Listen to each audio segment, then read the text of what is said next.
the Daily City motherfuckers voted Starbucks the best coffee shop too, right? Yeah. Yeah. So We all know it's drunken. And Wednesday Open Words is third. yeah, Yeah. Slightly questionable taste. we all have strengths. But yes, if you're looking for a nightcap afterwards, I rush after this to go down to Will's Pub and drink as many beers as it takes me to do that. That's open mic as well. A lot of beer.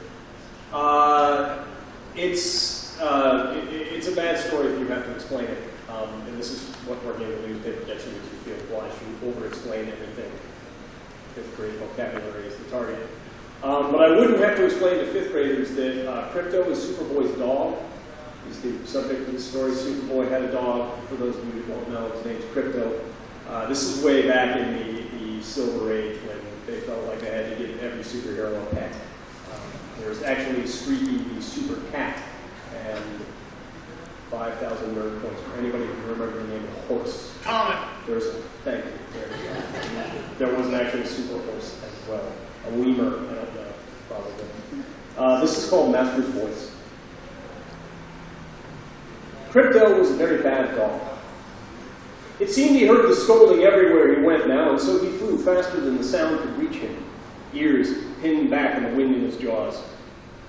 He enjoyed the wind no less than other dogs he had seen stretching out of their car windows, but the ride never lasted long. This was Smallville, after all. Superboy was not around today, which meant today was a bad day. There was no other smell like Superboy. Crypto would often just sit there beside him, nose wet and flaring, watching while he twisted girders around bank robbers or shook hands carefully with the mayor. Crypto had a very good nose. He did not need to be close. Today, he forgot he was a bad dog in short order. He went looking for other smells, which he often did when Superboy was not around. The first one he found was another dog, a shaggy brown collie who barked a greeting as Crypto landed. She was chained to a pole behind the fence, which made Crypto wonder if she was a bank robber. He would just have to see. Crypto trotted up as the collie strained to reach him. He nuzzled around, ducking under the leash, and the smell was good. The collie sniffed close on Crypto's ass. "Arf," said the collie. "Arf, arf," said Crypto. The collie got down on her front paws, tail up and wagging. Crypto hopped a little. The collie gave a playful nip to Crypto's ear. Crypto found her paw and gave one back. He did not like the sound the collie made one bit. It was a terrible wail in short, breathless bursts, and Crypto watched her stumble through the yard with his head cocked for a while before he realized her paw was still in his mouth. The wail reminded Crypto of a broken police siren. He dropped the paw and flew away. Just as much to run into a bank robber without Superboy around. Crypto never knew what to do at times like these. Good smells turned to bad ones so often when he was by himself. He remembered a boy he met on a prairie once, a dirty, smiling, yellow-haired kid about half Superboy's age. The boy scratched behind Crypto's ear and picked up a stick and threw it. It took Crypto a moment to realize he was trying to play fetch. When Superboy played fetch, he threw trees. Not out, but up. He threw them past the clouds, and Crypto would give chase until the blue sky turned black and the wind in his ears went silent, and there were no smells.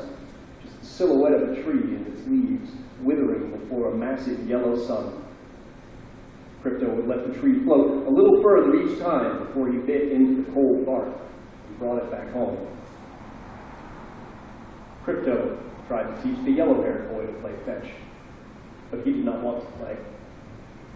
When he brought the boy a tree, he just lay there underneath it, smelling worse by the minute, getting all sticky. Thinking perhaps Superboy might be in town, Crypto found himself in the village square. He sat by the fountain a while, watched the clouds blanket the moon. "Oh," said Crypto. He trotted over to a fire hydrant and lifted his leg, but the metal soon buckled under the stream of his pee. And then the hydrant decided to pee right back. Crypto was soaked.